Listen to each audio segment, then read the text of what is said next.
नेहा प्रीति के पास ही बैठी बैठी रो रही थी, पर प्रीति उस समय शायद बेहोश हो गई थी।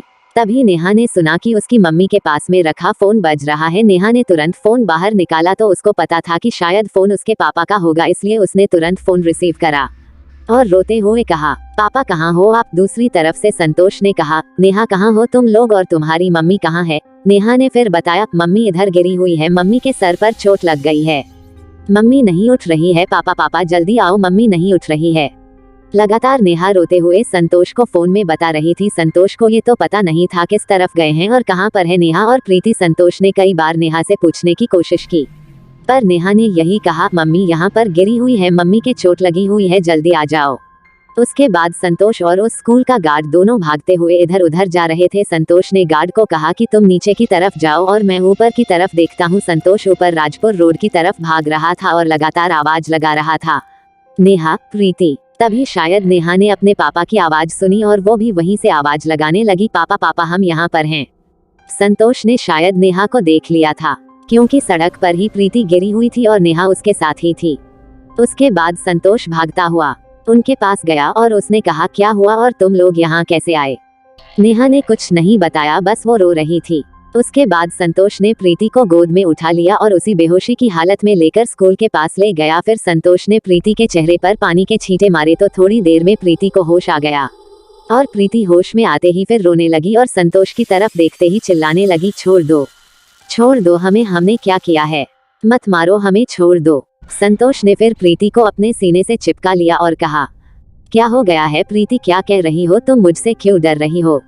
लेकिन प्रीति की आंखों से आंसू रुक नहीं रहे थे और प्रीति मानो संतोष से ही डर रही थी, पर संतोष उसे अपने से बिल्कुल दूर नहीं होने दे रहा था। उसके बाद बहुत कोशिश और समझाने के बाद प्रीति ने शायद समझ लिया कि हाँ ये ही उसका संतोष है, तो उसने जो भी अभी उसके साथ हुआ वो सारी बात संतोष और जो वहाँ गार्ड था उसको बता दी। ये सुनते ही संतोष के रोंगटे खड़े हो गए, क्योंकि संतोष तो गार्ड के साथ गार्ड रूम में ही था और वो उस रूम की चाबी ढूंढ रहे थे।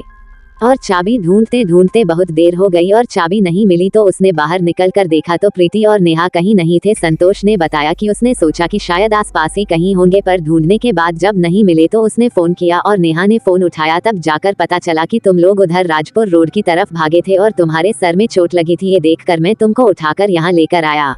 लेकिन प्रीति यह समझ चुकी थी कि जो कुछ भी उसके साथ हुआ वो बहुत खतरनाक और अविश्वसनीय था। तभी स्कूल के गार्ड ने कहा, सर रूम की चाबी तो मिली नहीं, पता नहीं कहाँ गई, और रात भी बहुत हो गई है, यहाँ बाहर ऐसे रुकना भी ठीक नहीं है, क्योंकि ना तो भाभी जी की और ना ही नेहा की तबीयत ठीक है, इसलिए आप वहीं चले जाओ, पर अब तो शायद बस भी मिलना मुश्किल है, इसलिए कोई टैक्सी या ऑटो करना पड़ेगा। फिर संतोष ने कहा, हाँ सही कह रहे हो, क्योंकि रात में यहाँ बाहर रुकना भी सही नहीं है। फिर संतोष अपने मन में ही सोचने लगा, प्रीति की हालत भी ज्यादा सही नहीं है, क्योंकि उसके सिर में भी चोट लगी हुई है और वो फिर उस बंगले में जाने के नाम से और बेचैन ना हो जाए। यही सब वो सोच रहा था। लेकिन फिर भी संतोष ने प्रीति से बात करने की कोशिश करी और कहा, प्रीति हमको अभी उस बंगले में ही जाना पड़ेगा, क्योंकि हमारे पास अभी और कोई ऑप्शन नहीं है। यहाँ रूम की चाबी भी नहीं मिली, सरकारी रूम है और उसका लॉक भी नहीं तोड़ा जा सकता, इस वजह से रात में यहाँ अब और रुकना भी सही नहीं है। प्रीति ने संतोष की सारी बात सुनी और उसने भी हाँ में सर हिला दिया। ये लोग करते भी क्या, क्योंकि रात में और कहीं रुका भी नहीं जा सकता था, इसलिए बंगले में ही जाना सही समझा। उसके बाद संतोष ने आसपास में पता करके एक ऑटो ढूंढ लिया और तीनों ऑटो में बैठकर बंगले की तरफ चले गए। लगभग 10 या 15 मिनट में वो लोग उस बंगले पर भी पहुंच गए। लेकिन बंगले पर पहुंचते ही संतोष के होश उड़ गए, क्योंकि घर पर तो कोई नहीं था, तो लाइट किसने ऑन करी? प्रीति से पूछा, क्या तुमने लाइट ऑफ करी थी क्या? लेकिन संतोष को राहत की सांस मिल गई, क्योंकि प्रीति ने कहा जाते समय उसने ही सारी लाइट ऑन कर दी थी।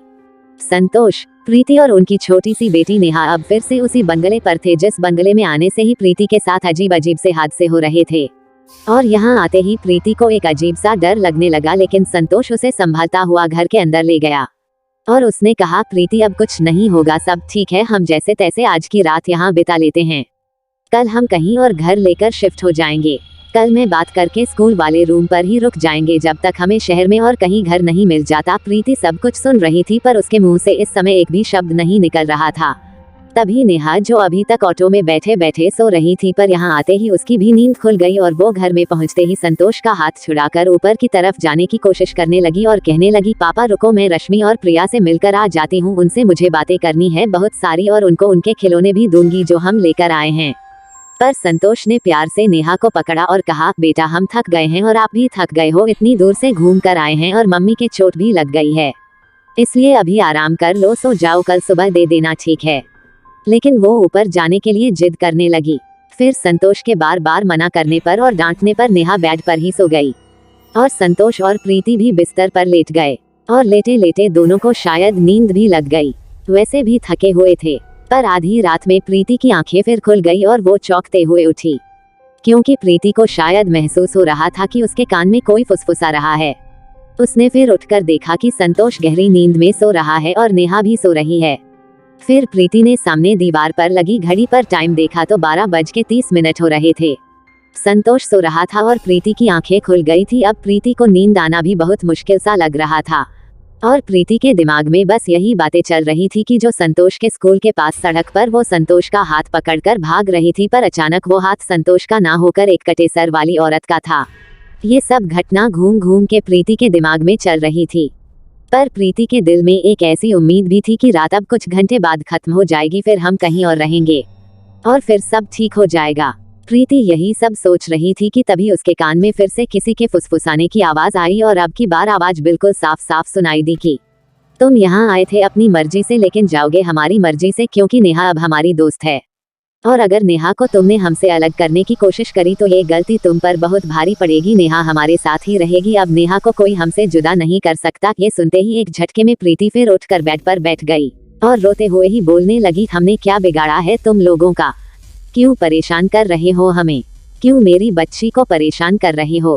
प्रीति के इतना ही बोलते ही उस बेडरूम के अंदर एक जानी पहचानी और डरावनी हंसी की आवाज गूंजने लगी, जैसे मानो वो हंसने की आवाज प्रीति का मजाक उड़ा रही हो और उसको प्रीति को परेशान करने में शायद मजा आ रहा हो। हंसते हंसते वही आवाज अगले पल रोने में बदल गई और रोते रोते बोली, अगर तुमने नेहा को हमसे अलग करने की गलती करी, अंजाम बहुत भारी होगा। इतना बोलकर वो आवाज फिर शांत हो गई। उसके बाद प्रीति बेड पर बैठे बैठे रो ही रही थी और बस भगवान से प्रार्थना कर रही थी कि वो हमें इस मुश्किल घड़ी से निकाले और हम जो यहाँ फंसे हुए हैं वो यहाँ से बाहर निकालने में मदद करें।